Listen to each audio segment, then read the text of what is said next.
ہمارے اپنے شہر میں 9:30 پونے 10 بجے تقریر شروع ہو جاتی ہے، 12 بجے تک جلسہ ختم ہو جاتا ہے، 2-2.5 گھنٹے تقریر ہوتی ہے بھرپور.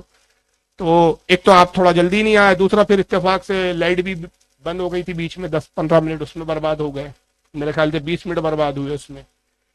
تو انشاءاللہ پھر کبھی حاضری کا موقع ملا تو پھر بھرپور خطاب ہوں گا. اور انتظامیہ سے بھی میں گزارش کروں گا جب اگر اگلی بار بلائیں تو ٹکٹ کا انتظام ہی ایسا کریں کہ صاحب شام کی ٹکٹ بنائیں تاکہ کوئی جانے کی جلد بازی نہ ہو، تقریر بھی ہو، تقریر کے بعد پھر پوری رات آپ کے ساتھ گزرے. اللہ تعالیٰ آج کی اس بزم کو قبول فرمائے، جو بھی حق بیان کیا گیا اس پہ عمل کی توفیق عطا فرمائے، کہنے بولنے میں کوئی لرزش غلطی ہو اپنے حبیب کے صدقے میں اس کو معاف فرمائے.